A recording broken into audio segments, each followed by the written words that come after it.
서로 한번 얼굴 보시고요. 미소를 지으시든지 반갑습니다 인사를 하든지. 반갑습니다. 지금 한참 코로나 바이러스 때문에 굉장히 심각하게 지금 보도가 나오고 있죠.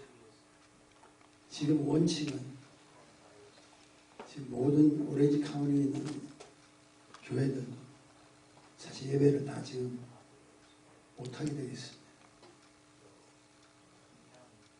하나님 앞에 기도하지만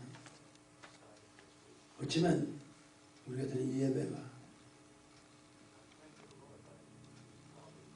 2020년 마지막 예배가 또 될 수 있고, 굉장히 이 한 주간에 특별히 목사님은 기도하면서 고민을 많이 했습니다. 오늘은 우리가 모이고 12월 달에는 한 번 모일 겁니다. 그때 건강하셔서 나오셔야 돼요. 거기에 대한 자세한 이야기는 제가 나중에 말씀드리지만 굉장히 지금 어려운 상황에 있다는 거 기억하시고, 우리를 통해서 하나님이 주시는 그 계획하심과 역사하심 무엇인가를 다시 한번 깨닫는 시간 되기를 원합니다.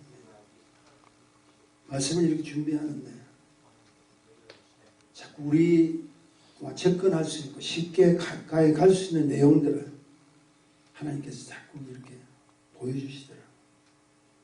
오늘 우리 말씀도 여러분 이미 잘 아시는 내용이에요.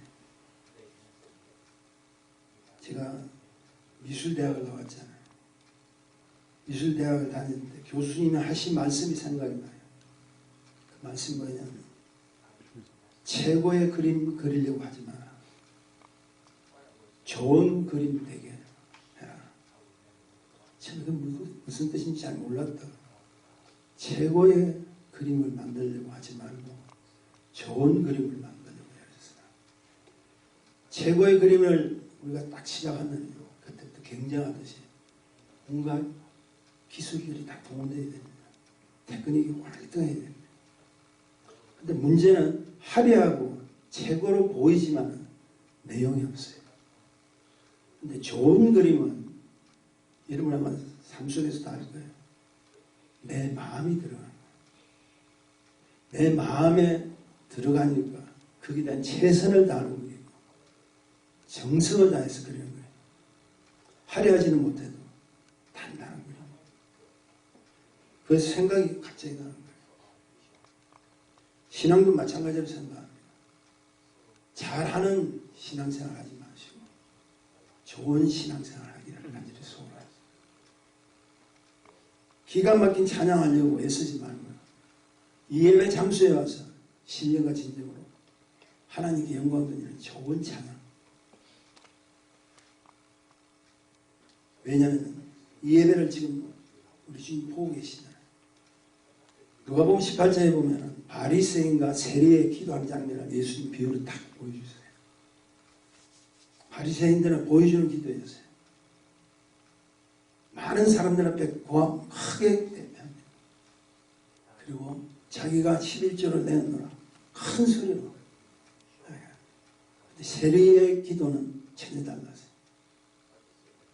여러분이 누가복음 18장에 보면 자세히 나오는데 회개합니다. 가슴을 치면서 주님 앞에 기도하는 그런 모습을 보여준다. 무슨 기도인가? 잘하는 기도가 필요한 것이 아니라 우리 주님은 당신의 최선을 다해서 내 마음을 쏟아서 하나님께 드리는 좋은 기도가 필요하다. 오래전에 제가 섬겼던 교회 아마 여러분 기억하실 거예요. 그때 어떤 한 분의 기도를 제가 소개를 한 적이 있죠. 집사님이신데 대표기도는 아니고 장로님들이 대표기도 하시니까 공원 기도를 하시러 나왔는데 제가 섬겼던 게 좀 큰 교회잖아요. 나오셔서 공원 기도를 하려고 나왔는데 하나님 아버지 하고 딱 시작하고 나서 한 말씀 기도가 이어가야 되는데 전혀 이어가지 못해요. 많은 사람들이 전부 기도하면서 눈을 뜨기도 하고 무슨 일이 일어났나 생각하고 있죠. 근데 그분 그 기도 속에는 갑자기 울먹거리는 그 소리 들리더라고요. 아주 자세가 아주 낮게. 개업 기도를 뭐라고 마친 줄 아세요? 예수님 이름으로 기도합니다. 그게 끝이었어요. 사랑하는 아버지 하나님께 딱 말씀 드리고 마지막에 예수님 이름으로 기도했습니다. 근데 그날 봉헌 기도가 모르겠어요. 제가 생애에서 가장 값졌던 기도를 들었던 것 같아요. 자기가 이렇게 기도할 때, 하나님 앞에 봉헌할 때, 재물을 바칠 때, 헌물을 바칠 때, 할 수 없이가 아니라 가장 감격적으로 하나님이 자기를 인도해 주시다는 그 사실들. 더 이상의 표현이 할 수 없는 거예요. 내용을 할 수 없는 거예요. 그 생각이 들더라고요. 그러므로 좋은 기도는 자신의 실제를 가리지 않습니다. 잘못한 것은 잘못한 것을 그대로 고백하는. 아버지 앞에서 해결을 하고 그분으로부터 도움을 청하려고 하니까 내가 할 수 있는 말이 없어. 그냥 감격스럽다. 웃습니다. 전 세계가 혼란스럽고 한치 앞도 내다볼 수 없는 우리에게 마지막 결론은 뭐라고 생각하세요? 각자 다 다르겠지만 저는 한 가지로 소개해드리기로 합니다. 회복입니다. 내가 회복되지 않으면 안식이 들어갈 수 없잖아요. 목사님 항상 말씀드렸죠. 우리 최종 목표는 안식이다. 그것도 영원한 안식이다. 근데 내가 이 땅에서 존재하면서도 하나님 은혜를 입은 하나님 백성이라면 내가 처해 있는 이 문제 속에, 이 환경 속에서, 어려움 속에서 내 것이 회복되지 않고 어떻게 안식을 취할 수 있겠냐. 하나님이 뽑기를 원하고 선택하기를 원했던 하나님 백성들이 이 자리에 있다면 하나님 불러가시면 되잖아요. 그런데 왜 이렇게 어렵고 힘든 가운데에서도 당신의 예배를, 우리의 예배를 드리기를 원하시고 그리고 그 예배를 받아주시기를 원하시는 축복이 무엇일까?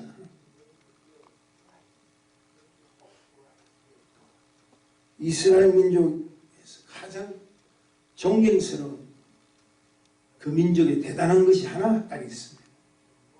무엇인지 아세요? 인내라는 것. 나라 없이 수없이 쫓겨다니고 디아스포라 지금까지도 세상을 돌아다니고 있고 이제 겨우 정착했다는 이스라엘 지금 있는 그 나라에서 그들이 다른 건 다 몰라.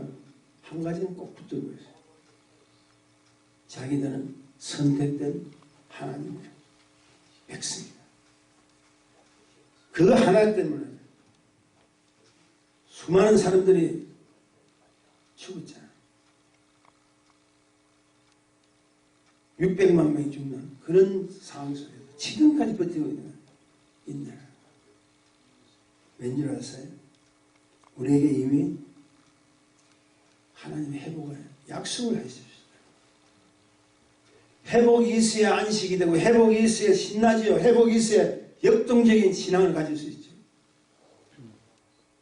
마찬가지입니다. 지금 이런 상황 속에서도 우리가 열심히 기도하고 열심히 부르짖고 하나님 주신 말씀 속에서 아멘 할 수 있는 것은 우리 신앙이 회복되면 할 수 있잖아요. 그래서 내가 먼저 회복받지 않고 내가 바로 서지 않고 어떻게 하나님의 축복을 기대할 수 있겠냐. 회복은 내가 만드는 것이 아닙니다. 그분이 주셔야 돼요. 그분이 주셔야 돼요. 그리고 그 사실을 믿으라는 거예요. 성경에 있는 66권의 말씀의 모든 것은 믿으라는 거예요.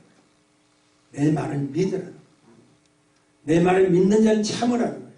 내 말을 믿는 자는 믿음의 인내를 가지라는 거예요. 끝까지 내가 너희를 사랑하는 것처럼 너희도 나를 따라라. 내가 선택한 나의 백성은 내가 결코 저들을 예면치 아니할 것이고 저들의 기도를 부르짖으면 내가 예면치 아니하신다. 믿는다는 거는요, 여러분 한번 생각해 보세요. 세상 사람들의 이야기 아닙니다. 우리들의 이야기예요. 세상 사람들이 믿지 않잖아요. 믿지를 않는 사람들에게 하나님의 응답과 결론을 자기들이 어떻게 내릴 수 있습니까? 근데 우리는 믿는 사람이죠. 믿는 사람들이 할 수 있는 이야기가, 하늘에 속한 자가 할 수 있는 이야기가 믿음이라. 오늘도 믿음으로 이것을 나오는 믿습니다. 오늘 본문의 스토리는 회복의 이야기입니다.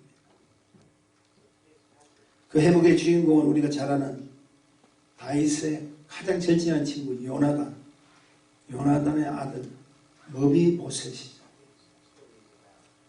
원치 않는 저주의 삶을 살고 있었잖아요. 도저히 자기하고 상관없으리라 생각했던 왕자잖아요. 절망의 구름투기 속에서 살아야만 갔던 한 인생이 하나님의 특별한 은혜로 다시 세움을 받는, 그게 회복이죠. 여기에 등장하는 무비보셋은 자기가 한 일이 하나도 없어요. 그가 한 일이란 것은 시계요. 조상 잘못 만나서 도망 다닐 수밖에 없어요. 할아버지 잘못 만나서 피해 다닐 수밖에 없었잖아요. 그게 그가 할 수 있는 일이에요. 근데 다윗이 그를 불러서 세워버렸다. 그러니까 축복을 받는 거예요. 육체적으로 보면은 모비보셋은 여기는 쩔뚝발이라고 나와요. 시계에서 장애자죠. 다리가 부러진 불구자라는 거예요. 가정적으로는 할아버지 사울 왕 때문에 그 사울의 가문에 태어났던 이유로 도망가고 숨어 다녀요. 이제는 버려진 곳, 사람을 피해서 살아갈 수밖에 없는 인생에 실패한 인생이라는 거예요. 그런데 하나님은요, 그런 그를 당신의 손길로 건져내 주셨다. 왕의 식탁에 함께 식사를 제공받으시는 특권입니다. 할아버지 사울에 속했던 밭도 도로 가질 수 있는, 도로 찾을 수 있는 것. 전적으로 자기의 공로가 아니라 주시는 자의 축복이었다. 이제는 숨어 지내는 자리가 아니고 쫓겨 다니는 자리가 아니라 왕이 거하는 예루살렘에, 그것도 왕궁 안에 거처를 취하고 정착시켜 줬습니다. 바로 한 인생의 배고픔의 회복이 되었잖아요. 육적인 회복이 되었잖아요. 그는 뜻이 어느 상에서라도 식탁에 놓인 빵을 들을 수 있는 자격이 없습니다. 근데 이제는 회복되죠. 그뿐입니까? 예루살렘에서는 그것도 왕궁의 왕과 함께 할 수 있는, 왕과 동거할 수 있는 생명의 축복, 영원한 생명의 축복이죠. 뭐라고 이야기합니까? 영적 회복까지도 받아요. 인생 회복의 이야기를 모비보셋과 다윗의 관계 속에서 다 보여주고 계십니다. 그리고 이 사실은 불쌍한 영혼들을 찾아 회복시켜 주시는 우리 인생의, 우리 사람의 주인이 누구십니까? 주님이신데, 그 주님의 사랑이 철저하게 보여주는 예수 그리스도의 복음의 예표를 하고 있는 내용이라는 거죠. 그렇다면 이 아름다운 이야기를 통해서 우리 모두에게 전하고자 하는 영적 교훈이 무엇일까? 오늘 본문을 보면요, 다윗이 사울의 손자인 모비보셋이란 사울의 손자를 찾아내어서 은총을 베푸는 모습을 볼 수 있죠. 다시 말해서 다윗과 요나단의 아들 모비보셋의 관계 속에서 하나님의 아들 예수께서 아담의 범죄로, 우리하고는 제적 관계없는 우리 조상의 범죄함으로 저주 가운데 마음껏 누릴 수 있었던 안식처 에덴에서 쫓겨나버렸어요. 그래서 축복의 기업도 상실한 채 살고 있는 우리 인생들을 어느 분이 찾아오셨죠. 찾아오셔서 당신이 흘리신 십자가의 그 보혈로 회복시켜 주시는 것이 이 사건 속에서 예수 그리스도의 사랑을 발견할 수 있다. 보여주신다.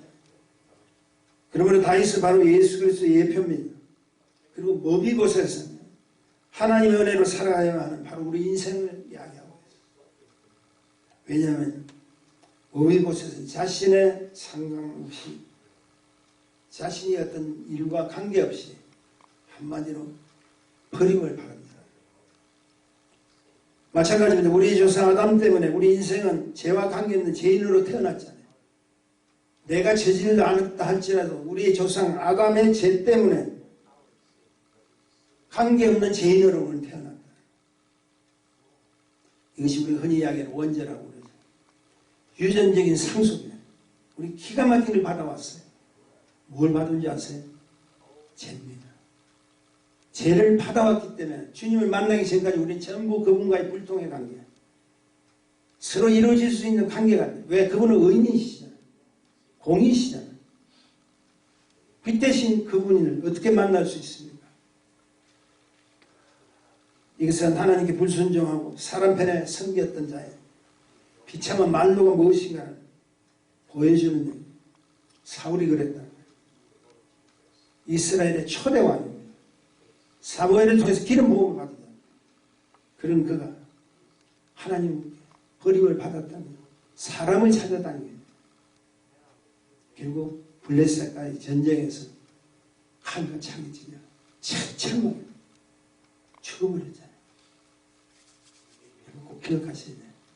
내가 하나님의 은혜를 받았지만 그 은혜 속에 살려면 철저한 자기 자신과 하나님 관계 속에서 이루어지는 그 축복들이 이어져야 될 텐데 내가 답답하면 어디로 가는지 아세요? 사람을 찾아간다. 사울도 접신하는 신접한 뭡니까? 어느 나라 무당이나 맞아요. 무당 찾아갔잖아요. 사울왕이 하나님으로부터 기름 부음을 받았던 그 왕이 사람 찾아가서 사무엘을 좀 불려달라. 사무엘이 이미 돌아가셨죠. 그 사무엘이 그리워서 불려달라. 그 무당이 부르니까 사무엘이 직접 쫙 땅에서 올라오는 거예요. 뭘 이야기하는 거예요? 무당도 능력이 있죠. 근데 땅에서 올라오는 사무엘을 보여주었더니 그건 진짜가 아니잖아요. 악한 원수도 우리를 달콤하게 꼭 그와 같은 그것처럼 하는 게 악한 원수도 할 수 있고요. 사람 편에 서면은 결국 망합니다. 사울왕이 블레셋에 대패했다는 그 소식을 듣고 이스라엘 백성들이 도망가죠. 자기 나라 왕이 하나님 택하신 그 왕이 칼에 맞아 죽었단 말이에요. 그 소식을 전하니까 예루살렘 성에 있던 성민들이 이제 우린 죽겠구나. 그들이 할 수 있는 일이 뭐면 도망가는 것밖에 없죠. 바로 그때 모비보셋을 키웠고 지금은 도망가는 수밖에 없는 유모가 가다가 넘어져서 자기가 안고 가는 모비보셋을 땅에 떨어뜨렸더니 다리가 부러져 버려요. 유모가 잘하려고 했지. 그 모비보셋을 살리려고 했죠. 근데 결과는 뭡니까? 불구자가. 모비보셋의 상황을 한번 보십시오. 자기가 지금 전혀 관계없는 일 때문에 기가 막힌 사연인데 우리하고 지금 코로나 바이러스하고 무슨 관계가 있습니까? 우리가 요청했던 것도 아니잖아요. 우리가 힘들게 좀 살고 싶습니다 하고 받았던 것도 아니잖아요. 근데 이렇게 장애자가 되고 영적 불구자가 되는 일들은 지금도 일어나고 있다는 거예요.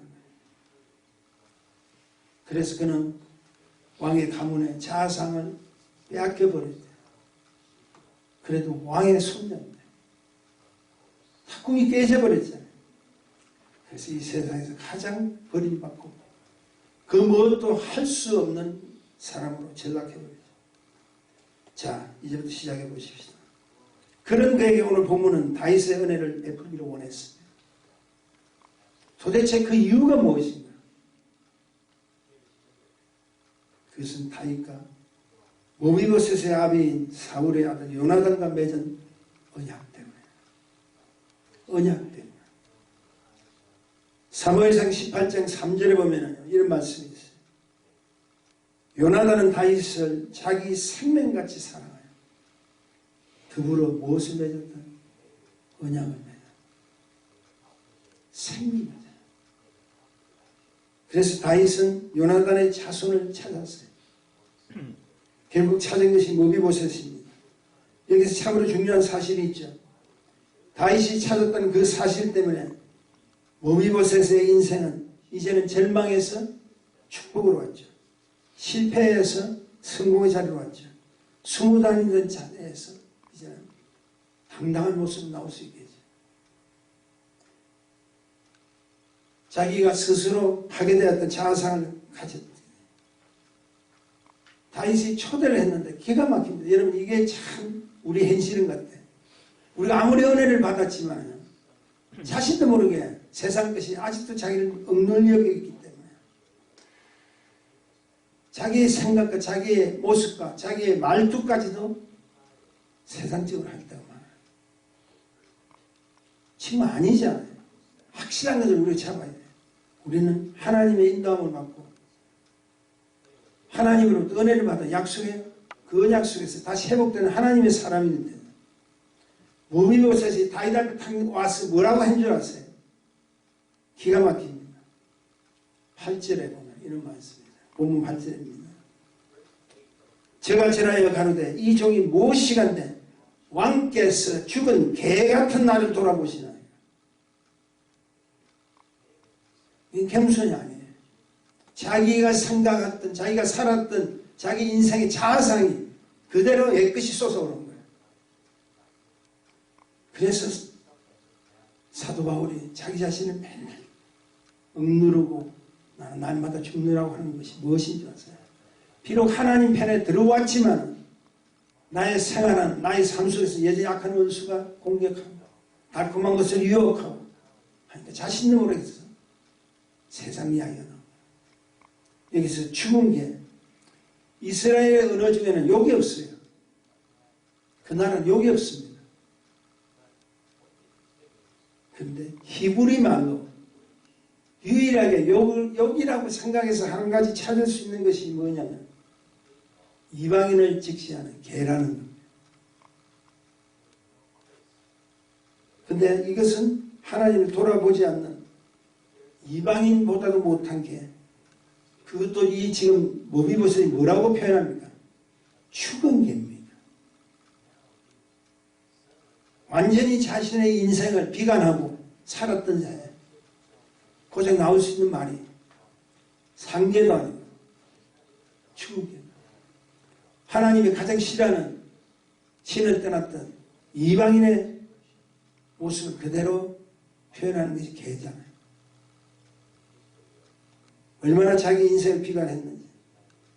분명 하나님의 행상대로 살았던 창조되었던 자기의 복은 온데가 없잖아요. 하나님께서 우리를 자기의 행상대로 만들고 주신 복이 무엇인지 아시죠? 다스리라는 거예요. 근데 그것이 깨어져 버렸어요. 그게 바로 우리 인생의 현 주소입니다. 사울 때문에 모비보셋이 깨어졌듯이 아담 때문에 우리 인생이 깨졌습니다. 그런데 오늘 본문 7절 한 절에 보면 기가 막힌 말들이 나옵니다. 다윗을 통해서 허락하신 세 가지 하나님의 회복을 우리에게 소개해 주는데 제가 좀 읽어드릴게요. 다윗이 가로되 무수히 말라. 내가 반드시 내 아비 요나단을 인하여 내게 은총을 베풀리라. 내가 내 조부 사울의 밭을 다 내게 도로 주겠고 또 너는 항상 내 상에서 먹어지니라. 이 7절 한 절에요. 회복의 이야기가 다 나옵니다. 우리를 향하신 회복이 무엇이냐면 첫째는 은총을 베풉니다. 은총을 베풉니다. 다윗과 모비보셋의 이야기는 제약 가운데 숨어 지내도 우리 인생을 하나님께서 직접 찾아오셔서 우리를 회복시켜 주시는, 값없이 빚어주시는 은혜에 대한 이야기랍니다. 묻습니다. 우리가 주님 찾았습니까? 아니에요. 주님이 우리를 찾아오셔요. 모비보셋이 다윗을 찾은 것이 아니라는 거죠. 다윗이 모비보셋을 찾아왔다는 거예요. 숨어질 수밖에 없던 우리 인생을 찾아서 그것도 왕중의 왕이신 예수 그리스도께서 하나님의 공의 앞에서 우리를 찾은 거예요. 우리 찾기 위해서, 죄송합니다, 우리 권사님, 장로님, 우리 모두 찾기 위해서 그분은 하늘에서 내려오십니다. 직접 오셨잖아요. 그리고 우리의 죄를 지어서 우리는 죄값을 치러야 될 그 상황을 당신이 십자가에 죽으심으로 지불하셨잖아요. 그분의 은혜로 지금 죄인에서 우리를 뭐라고 이야기합니까? 의인이라고 표현하는 거죠. 우리가 무슨 어려운 행동을 했습니까? 근데 의인으로 바뀌어버렸어요. 그리고 죽었던 자, 산자로 바뀌어지는 인생 회복의 축복이 어디 가운데 내가 네게 은총을 베푸리라, 그 말씀 속에 다 포함되어 있어요. 주님이 우리를 향해서 은총을 베푸리라는 그 말씀 가운데 우리가 회복되었고 오늘도 이 자리에 올 수 있었고 하나님의 허락하신 특권을 누릴 수 있는, 그분과 동고동락할 수 있는 축복들을 허락해 주셨다. 그리고 이 사실이 바로 하나님의 은혜로 그리스도와 맺은 언약의 축복이다. 그 언약 없었으면 우리가 어떡합니까? 그뿐 아니라 그분으로 인해 맺은 언약은 지금도 유효합니다. 그리고 앞으로도 영원한 언약으로 지속될 겁니다. 찬송가 오늘 우리가 나중에 부를 찬양입니다. 내 주와 맺은 언약은 영불변하시다. 그나라 가기까지 늘 보호하시다. 주님을 찬송하면서 할렐루야. 내 앞길 멀고 험해도 나 주님만 따라가요. 이게 회복받은 자만이 갈 수 있는 거예요. 우리를 향한 회복 두 번째는 밭을 도로 주겠다. 성경은 내가 내주고 사울의 밭을 내게 도로 주겠구라고 합니다. 7절이죠. 밭은 유업입니다. 이 땅에 사는 자의 근거요, 이 땅에 사는 자의 자리입니다. 근데 우리는 죄로 말미암아 에덴에서 쫓겨난 아담의 후예들에게 하나님이 이미 에덴을 통해서 엄청난 동산을 유업으로 우리에게 주셨잖아요. 우리 인생에게 주셨다는 거예요. 근데 악한 원수에게, 속이는 원수에게 빼앗겨버렸잖아요. 그 유업으로 받은 밭을 잊어버렸잖아요. 우리의 조상 아담과 하와가 누렸던 그 에덴의 밭을 우린 다 빼앗겨버렸잖아요. 그런데 그 유업으로 받은 밭은 도로 다시 주겠다. 오비옷에서는 다윗으로부터 은혜만 받은 것이 아니라, 은총만 받은 것이 아니라 할아버지 소유, 할아버지가 가졌던 모든 밭도 주겠다. 이거는 한마디 역사적인 사건 속에서 이야기하는 거지만, 아유, 굉장한 거예요. 굉장한 사건이에요. 이것은 하나님 은혜 받은 자들이 다가올 미래의 소망이죠. 지금 우리가 사는 이 땅에서도 하나님의 유업은 회복시켜 줄 수 있다는 거예요. 왜 이렇게까지 오히려 하나님께서 예를 쓰실까요? 왜 이렇게까지 다윗이 지금 예를 씁니까? 왜 이렇게까지 오늘도 먼저 믿었던 하나님 백성들이 안타까워서 선교사로 나오고 안타까워서 복음을 외치고 있습니까? 이 땅을 향한 언약 때문에 그렇다. 근데 더 놀라운 사실이 있습니다. 이제부터 강력하셔야 돼요. 2020년 아니 2021년 새해 계속해서 그 병이 있다 할지라도, 우리를 괴롭힌다 할지라도 기억하십시오. 밭은 받았지만 이 모비봇에서는 밭을 가꿀 능력이 없어요. 불구잖아. 근데 하나님께서는요, 다윗을 통해서 뭘 보여주시냐면 밭도 도로 주지만 그 밭을 거두고 갈고 할 수 있는 하인들까지도 보내주겠다. 생각해 보세요. 이건 기가 막힌 이야기입니다. 여기서 종은 뭘 향해? 천사를 의미합니다. 천사를 관리할 성령을 의미합니다.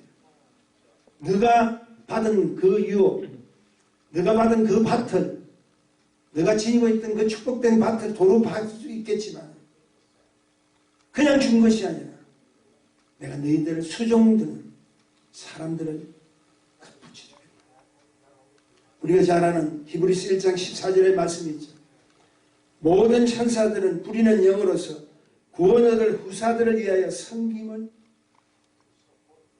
위해서 보내시냐 아니냐. 여러분 이래봬도요, 우리가 구원받은 하나님 후사들이잖아요. 우리 주위에 천군 천사들이 계신다. 그리고 그 천사들을 관리하고 그 천사들을 통해서 축복 주시기를 원하시는 분이 성령님이에요. 믿습니까?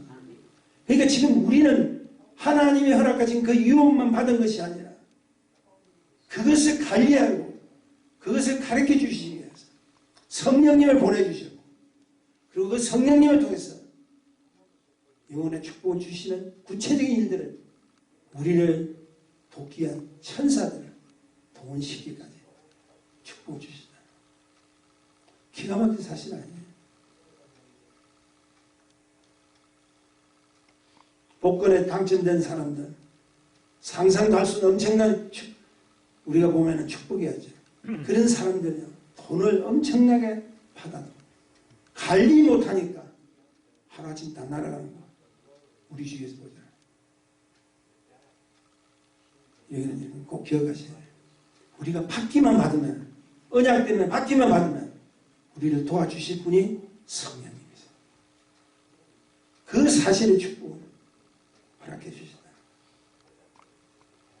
마지막으로 우리를 향한 회복이 한 가지 더 있습니다.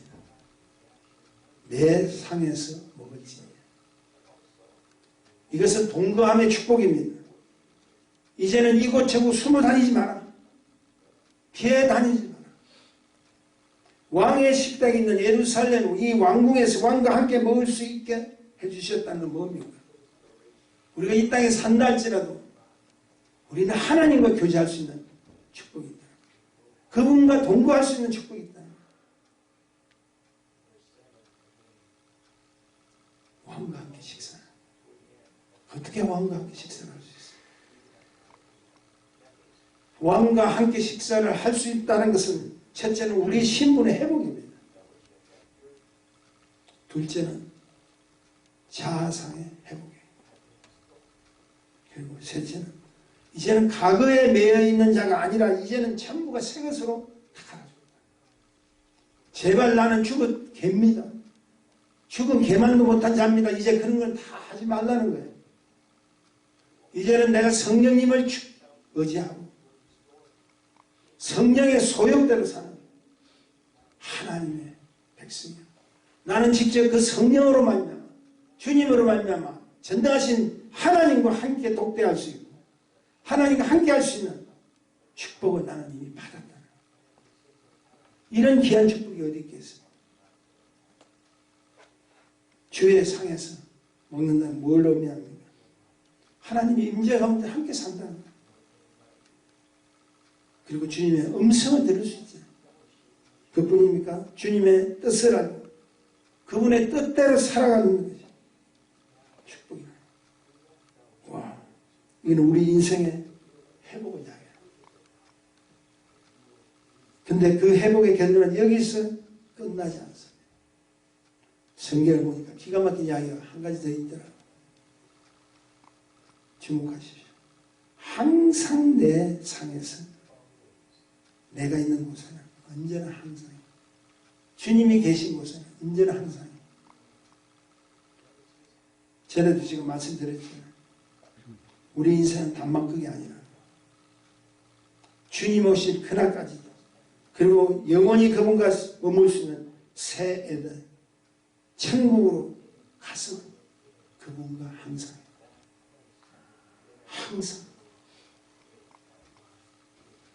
어느 때만 있는 거죠. 항상 이 땅에서도 항상 천국 가서도 항상 영원히 그분과 동거동락할 수 있는 특권을 받은 자 되시길 주의 이름 축원드립니다. 우리를 향하신 성도 회복을 기억하십시오. 영원한 회복, 보장된 회복. 이 사실을 확실히 믿는다면 왕이 나눠주는 축복을 마음껏 먹어야 되잖아요. 사람은 이래봐도 우리 이런 말이죠. 밥 심으로 산다. 밥 잘 드셔야 돼요. 우리에게 주시는 기가 막힌 밥이 있죠. 성경입니다. 하나님 허락하신 말씀. 말씀을 먹는다는 것은 왕과 함께 상해서 동거동락한다는 축복입니다. 말씀 마칩니다. 코비드 바이러스를 이긴 힘은 능력도 저는 이렇게 생각합니다. 언제나 말씀입니다. 그리고 말씀으로 당당하게 선포하십시오. 이것이 잠시 묶였던 우리의 삶에 담대하게 나아갈 수 있는 축복이라고 생각합니다. 이제는 피하지 마시고 오히려 믿음으로 받아들이셔서 하나님 허락해 주신 준비된 은혜를 값지게 사용하시고 쓰임받는 우리 모두가 되시기를 주의 이름 축원드립니다. 우리는 회복 받았음을 꼭 기억하시고 앞으로 승리하는 우리 모두가 되기를 간절히 소원합니다. 기도합시다. 거룩하신 주님 안에 감사합니다. 우리가 맺은 주님의 은혜 가운데 우리를 향하신 주님의 그 축복 가운데 우리를 향하신 당신의 사랑 때문에 우리의 신분이 회복되고 우리의 삶의 가치가 하나님과 교제할 수 있는 은혜로 객성시켜 주신 것을 감사드립니다. 어렵고 힘든 가운데이지만 오늘도 당신의 자녀들 이곳에 불러주셔서 부름을 받는 하나님 백성 축복하시고 영원한 생명의 보장을 누릴 수 있는 하나님의 자녀로서 살아갈 수 있게 도와주옵소서. 예수님 이름으로 기도했습니다.